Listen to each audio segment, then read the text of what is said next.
नमस्कार साथियों, काफ़ी दिनों से आज का दिन का इंतजार था, यानी 14 अक्टूबर 2025 के सेबी सहारा केस की सुनवाई का इंतजार था।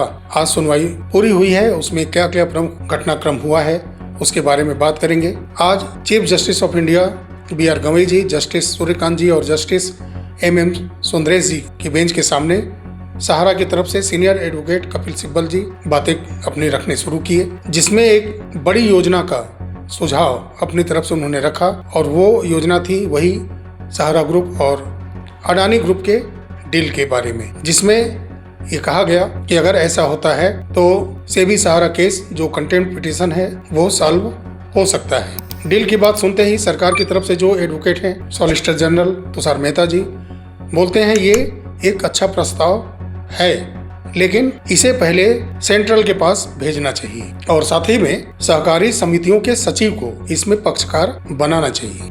फिर उसके बाद इस डील पर सेंट्रल गवर्नमेंट और सहकारी समितियों के सचिव की तरफ से सारी जानकारियां लेने के बाद फिर वो अपना पक्ष सुप्रीम कोर्ट के अंदर इस डील पर रखेंगे। फिर वहीं सेबी के तरफ से जो एडवोकेट हैं उन्होंने कहा कि मुझे इस डील से कोई आपत्ति है नहीं, इस बिक्री से भी कोई मुझे आपत्ति नहीं है, क्योंकि न्यायालय पहले ही आदेशित कर चुका है कि सर्किल रेट से 90% कम पर बिक्री नहीं की जा सकती।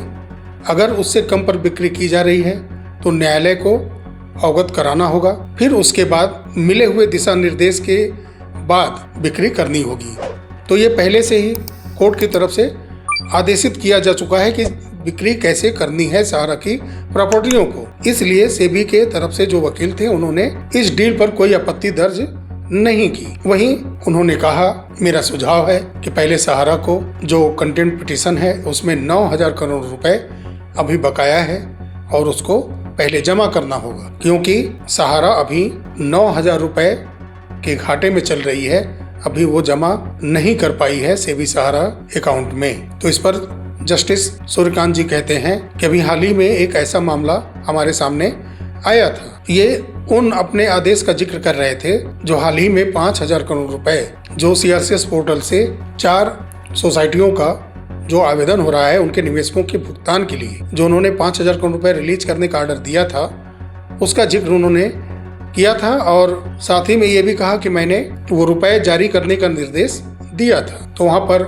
सेबी के वकील बोलते हैं कि हाँ, वो सहकारी समितियों से जुड़ा हुआ मुद्दा था, उसी मद में वो पैसा रिलीज किया गया था। अब वहीं सीनियर एडवोकेट गोपाल शंकर नारायण जी प्रस्तुत होते हैं और वो बोलते हैं कि जो 88 प्रॉपर्टियां हैं उसमें काफी विवादित भी हैं, उसमें कई लोगों की शिकायतें हैं, या तो वो पहले से बिक्री की जा चुकी हैं या समझौते के तहत किसी न किसी माध्यम से पैसा उठाया गया है, यानी कि वो प्रॉपर्टियां फंसी हुई हैं। तो इसकी जांच के लिए कम से कम एक न्याय मित्र का एक कमेटी का गठन होना चाहिए कि पहले प्रॉपर्टियों की क्लियरेंस हो जाए कि कौन प्रॉपर्टी एक फ्रेश प्रॉपर्टी है जिस पर कोई लेन देन नहीं है, वो सहारा के नाम से स्पष्ट दिखती हो, कौन सी जमीन उसमें बिक्री की गई है और कौन समझौते के तहत जमीन कहीं रखी गई है उसके एवज में पैसे लिए दिए गए हैं। उसके लिए न्याय मित्र नियुक्त करने की बात वो कोर्ट के समक्ष रखते हैं। फिर वहाँ CJI की तरफ से कहा जाता है कि बेहतर होगा कि सरकार और जो न्याय मित्र होंगे वो इस पर विचार करें, यानी कि सहारा की जितनी प्रॉपर्टियां हैं उसके बारे में सेंट्रल गवर्नमेंट अपनी राय दे, उसकी जांच करे, न्याय मित्र के साथ कमेटी बना करके अपने देखरेख में जांच करने के बाद फिर वो रिपोर्ट तैयार करे। ऐसा विचार उन्होंने व्यक्त किया। फिर सेबी के वकील ने कहा कि सहारा को अभी 9,000 करोड़ रुपए जमा करने हैं और फिर उस पर बने हुए ब्याज का बात उन्होंने उठाया। तो वहाँ पर तुरंत कपिल सिब्बल जी की तरफ से बोला गया कि जहाँ तक ब्याज की बात है तो जो सेबी कहना चाह रही है, यानी कि 9,000 करोड़ रुपए पर लगभग जो भी प्रॉपर्टी अब खरीदने जाएगा तो कम से कम उसको पहले 12,000 करोड़ रुपए जमा करना होगा, यानी कि 9,000 करोड़ रुपए पर लगभग 3,000 करोड़ रुपए ब्याज बन बैठा है। इस पर सेबी की तरफ से कहा गया, उस समय के आदेश का चर्चा किया गया जब 15% ब्याज के साथ भुगतान करने की बात कोर्ट की तरफ से कहा गया था। रियल एस्टेट और सहारा हाउसिंग इन्वेस्टमेंट के जमाकर्ताओं को पैसा देने की बात कही गई थी, तो उस समय 15% ब्याज के सहित भुगतान का ऑर्डर दिया गया था। उसी का हवाला सेबी के वकील की तरफ से रखा गया। तो इस पर फिर कपिल सिब्बल जी कहते हैं कि हाँ वो जमाकर्ताओं के लिए था, अगर वो जमाकर्ता मिल जाते हैं तो उनको 15% ब्याज के साथ भुगतान करने का जो आदेश है वो किया जा सकता है। लेकिन इन 9,000 करोड़ रुपए पर ब्याज से वो इत्तेफाक नहीं रख रहे हैं, ऐसा सिब्बल जी का मानना है।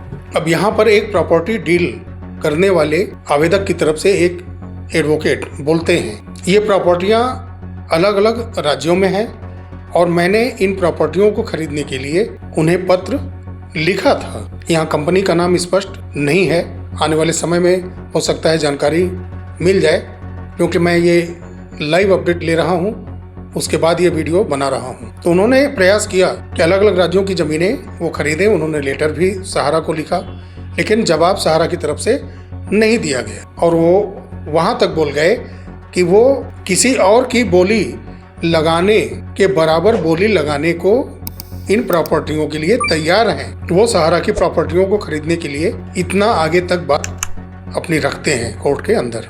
तो फिर वहाँ जस्टिस सूर्यकांत जी इंटरफेयर करते हैं और बोलते हैं, हो सकता है कि आपकी बोली से 10 गुना ज्यादा बोली लगाने वाले कोई आ जाए, और ऐसा हो सकता है, तो उस स्थिति में आप क्या करेंगे। फिर वहाँ पर चीफ जस्टिस ऑफ इंडिया बोलते हैं कि सबके अधिकारों को स्पष्ट रूप से परिभाषित करना जरूरी है, यानी जो वहाँ पर मौजूद है प्रॉपर्टी सेल करने के लिए वो अस्पष्ट है, यानी कि उसमें कौन से विवाद में है, कौन से फ्रेश सहारा की जमीन है, कुछ जो समझौते में फंसी जमीन है, ये अलग अलग होने चाहिए। उसको स्पष्ट रूप से परिभाषित नहीं किया गया है, उसको स्पष्ट परिभाषित होना चाहिए, ऐसा चीफ जस्टिस ऑफ इंडिया ने कहा।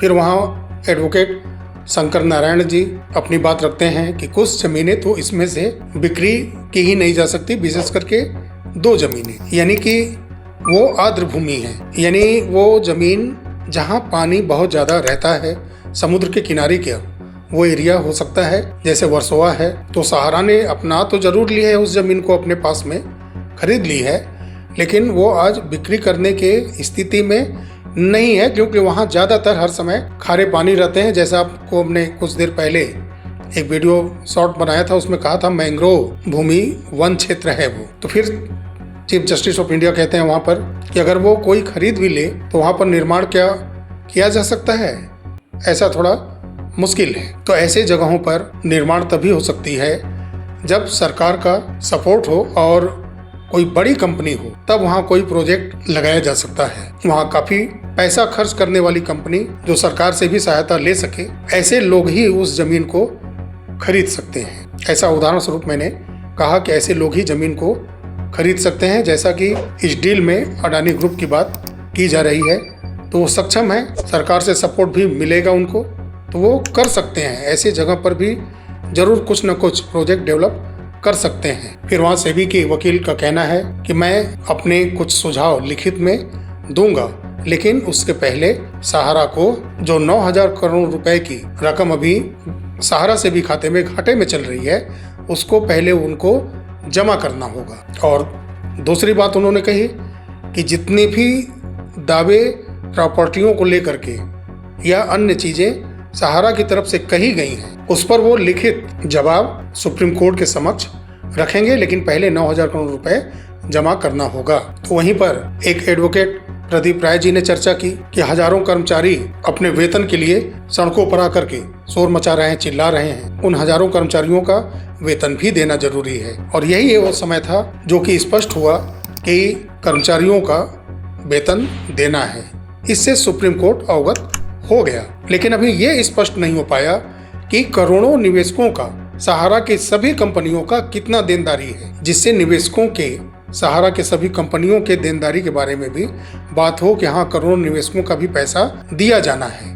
तो सहारा की तरफ से एडवोकेट अरविंद दातार जी की तरफ से कहा गया कि जो 88 संपत्तियां हैं सभी विवादित नहीं हैं। जो उसमें बेदाग संपत्तियां हैं, यानी कि जो फ्रेश जमीन है उसको अलग किया जा सकता है, जो फ्रेश प्रॉपर्टियां हैं उसको अलग किया जा सकता है और फिर उन्हें बिक्री किया जा सकता है, और जो विवादित हैं उसको अलग किया जाए और उस पर अलग से विचार किया जाएगा। लेकिन जो फ्रेश जमीन है उसको अलग करके पहले उसको बिक्री के लिए लिस्टेड किया जाए, ऐसा सहारा की तरफ से वकील ने कहा। लेकिन ये कहा गया कि इस सुनवाई से उसको अलग रखा जाए, जो बिक्री करने के लिए सहारा गई है उससे अलग कर्मचारियों वह अन्य आवेदनों को सुना जा सकता है, लेकिन इस डील को पहले फाइनल किया जाए। उन्होंने ये भी कहा कि संपत्तियां पहले सेबी को बिक्री करने के लिए दी गई थी। कुछ संपत्तियां नामित थी जो सेबी के पास थी पहले, लेकिन वो बिक्री नहीं कर पाई क्योंकि उसमें बहुत सारे इशू थे जिसकी वजह से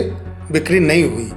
तो सब मिलाकर के एक फ्रेश, चाहे वो लैंड हो या कोई ऐसी बनी हुई प्रॉपर्टी हो, चल अचल संपत्ति जो भी हो, एक फ्रेश लिस्ट जरूरी है। उसके बाद ही कुछ मामला आगे इसमें बढ़ेगा। अब वहां पर आते हैं अडानी ग्रुप की तरफ से, अडानी प्रॉपर्टीज की तरफ से मुकुल रोहतगी जी। उन्होंने कहा, मैंने सारी संपत्तियां खरीदने का प्रस्ताव रखा है और उनका तर्क ये था कि अगर इसको एक साथ अगर कोई नहीं खरीदेगा तो जो ये मुकदमा सेबी सहारा का चल रहा है ये बिल्कुल अर्थहीन साबित हो जाएगा।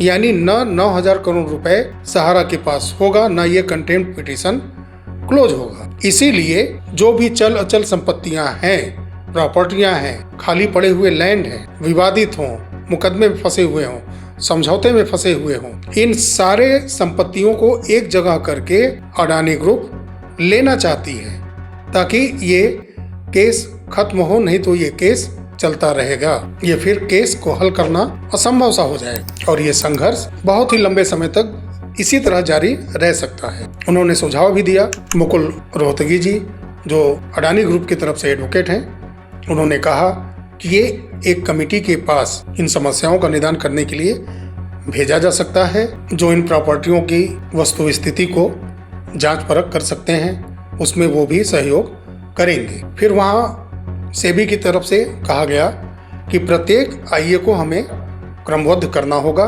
उसके विवरण तैयार करने होंगे ताकि ये पता चल सके कि कितनी संपत्तियां विवाद में हैं, लेकिन सहारा कम से कम मूलधन चुका दे। वही 9,000 करोड़ रुपए की यहाँ पर साइलेंट मोड में बात रखी गई है कि 9,000 करोड़ रुपए चुका दे, फिर उसके बाद इसको क्रमबद्ध इन प्रॉपर्टियों को कर लिया जाए। फिर वहां पर कुछ नाराज हुए चीफ जस्टिस ऑफ इंडिया, क्योंकि सेबी की तरफ से बार बार 9,000 करोड़ रुपए का जिक्र किया जा रहा था। तो उन्होंने कहा कि एक ही बात को आप बार बार क्यों कह रहे हैं, और उन्होंने कहा कि अगर वो संपत्तियां नहीं बेचेंगे तो वो कहाँ से पैसा जमा करेंगे। 9,000 करोड़ रुपए का जिक्र वहाँ उन्होंने किया कि कहाँ से पैसा जमा करेंगे। फिर वहाँ सिब्बल जी बोलते हैं कि अगर इसको एक जगह इकट्ठा करके यानी टोकरी नुमा सहारा की प्रॉपर्टियों को नहीं रखा जाएगा तब तक इसको बिक्री करना असंभव है, यानी अलग अलग बिक्री करना सहारा की संपत्तियों को मुश्किल है। तो इसको एक जगह इकट्ठा करके ही बिक्री किया जा सकता है, अन्यथा यह नहीं बिकेगा। वहीं चीफ जस्टिस ऑफ इंडिया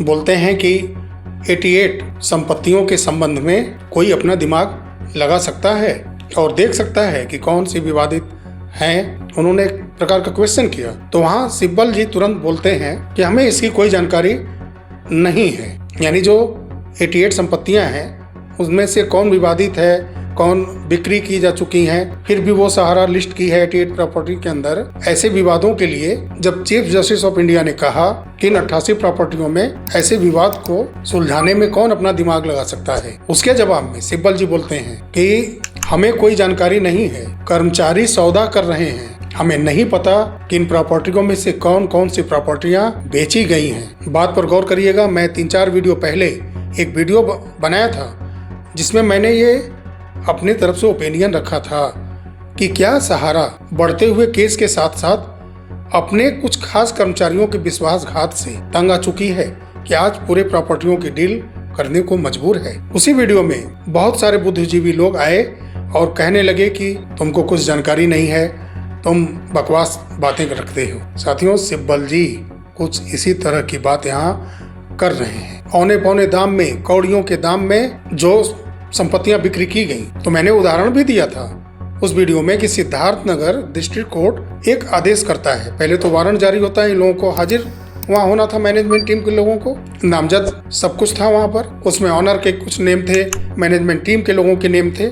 जब वो नहीं आए तो उनके नाम से जो प्रॉपर्टियां हैं उनको कुर्क करने का आदेश हुआ ताकि उस पैसे को बिक्री करने के बाद ला करके निवेशकों का पैसा जो क्लेम किए थे सिद्धार्थनगर कोर्ट के अंदर उनको दिया जाए, लेकिन उनके नाम से कोई प्रॉपर्टी मिली ही नहीं। तब मैंने अपनी मंशा जाहिर की थी उस वीडियो में कि क्या ऐसा है कि जब इनके नाम से कोई प्रॉपर्टी, यहाँ तक कि ओपी श्रीवास्तव जी के भी नाम से कोई प्रॉपर्टी नहीं मिली, तो क्या कुछ खास विश्वसनीय कर्मचारियों के नाम से प्रॉपर्टियाँ बनाई गई?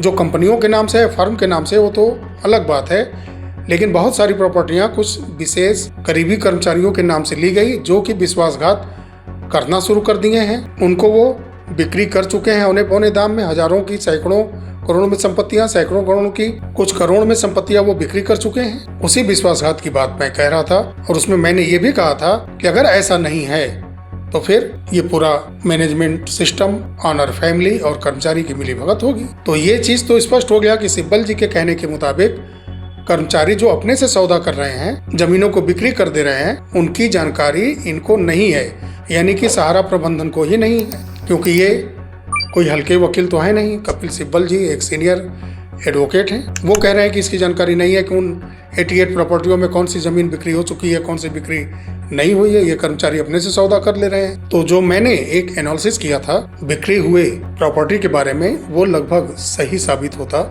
दिख रहा है। इतनी जरा बहस के बाद फिर आदेश कोर्ट की तरफ से जारी कर दिया जाता है कि जो सहारा की तरफ से आवेदन प्रॉपर्टी डील को फाइनल करने के लिए कोर्ट के समक्ष रखी गई हैं, उस पर विचार करने से पहले ही आवेदन को सूचीबद्ध किया जाए। और फिर वही न्याय मित्र से कोर्ट की तरफ से कहा गया कि वो सहायक वकील रख सकते हैं और फिर इन सभी प्रॉपर्टियों का एक चार्ट तैयार कर लिया जाए कि कौन सी संपत्ति पहले बिक्री की जा चुकी है, कौन संपत्ति सहारा की फ्रेश है और कौन जमीन या चल अचल संपत्ति समझौता के तहत फंसी हुई है। तो इनका एक चार्ट तैयार किया जाएगा जो कोर्ट के समक्ष फिर पेश होगा। उसके बाद ये प्रॉपर्टियां एक साथ बिक्री की जाएंगी या टुकड़ों में बिक्री की जाएंगी, ये बेंच तय करेगी, ऐसा चीफ जस्टिस ऑफ इंडिया की तरफ से कहा गया। और वहीं आदेश में यह भी मेंशन किया गया कि इसमें सेंट्रल गवर्नमेंट, जो कि तुषार मेहता जी बार बार कहते थे कि केंद्र को भी सुना जाए, तो इसीलिए केंद्र सरकार, न्याय मित्र और सहयोगी एडवोकेट जो सहारा की तरफ से प्रेयर किया गया है उसकी समीक्षा करें और फिर अपना जवाब कोर्ट के समक्ष रखें। और वही सहारा को ये कहा गया कि अगली तारीख तक अपने कर्मचारियों की जो दावा है उसकी वो जांच परख करें और उसका भी डेटा सुप्रीम कोर्ट के समक्ष रखें। जो हमारे ये कहने पर चिढ़ते हैं कि पूरे करोड़ों सहारा ग्रुप के निवेशक जो तमाम कंपनियों में पैसा लगा रखा है उनका भुगतान होना बाकी है। कई खाते वर्षों पहले मैच्योर हो चुके हैं, कई खाते आने वाले कई वर्षों में मैच्योर होंगे। उनका ब्याज सहित भुगतान का डेटा जब तक नहीं होगा तो पैसा सहारा अडानी डील के बाद जो आएगा कैसे मिलेगा उनको? कर्मचारियों का दावा कितना है, सुप्रीम कोर्ट ने अगली सुनवाई के पहले सहारा से मांग कर दी है चाहिए।